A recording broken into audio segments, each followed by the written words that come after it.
What is up, ladies and gentlemen, and welcome back to another video covering Bitcoin mining for the month of January. So I typically do these updates monthly, and I think that they're helping a number of people out, so I'm going to continue doing them. So I'm going to be covering the price of Bitcoin over the past month, as well as difficulty discrepancies. However, first there are actually a few things I would like to talk about.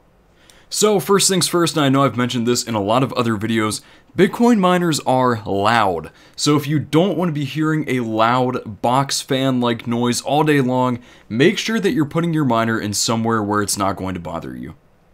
For example, a garage, a basement, all of those places work, even a storage room.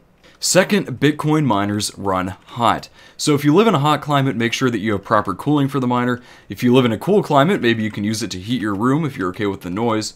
But otherwise, make sure that you have the miner situated in an area with good ventilation where you can actively monitor its temperature and don't have to worry about that too much.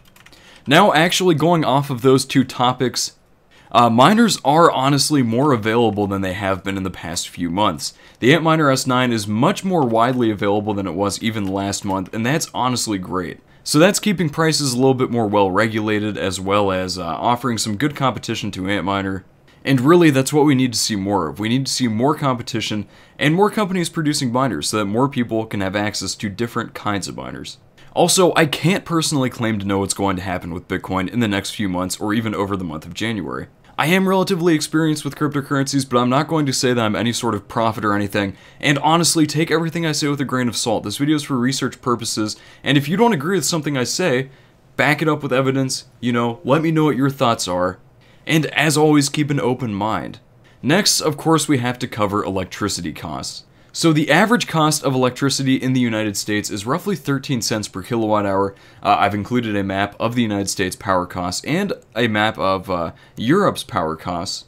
If you live in Canada, Norway, or other countries, absolutely feel free to research power a bit further. Of course, using a power bill is always the best means of finding how much your power actually costs.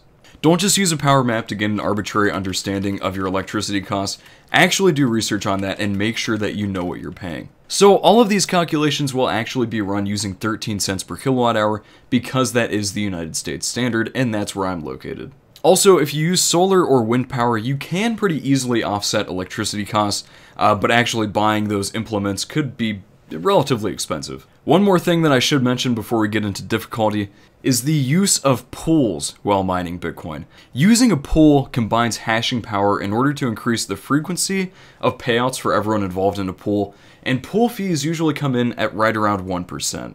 So if you're using a pool to mine, you will be paying a bit more. So in this video, I'll also be covering 3 of the most profitable miners right now. I'm not going to worry about any other miners because honestly they aren't too important right now. Now let's go ahead and move on to difficulty. So here is a 1-month chart displaying Bitcoin difficulty. Now, as you can see, it has risen over the past month. However, the price of Bitcoin has also risen dramatically over the past month. And typically, you see difficulty scaling with rising prices.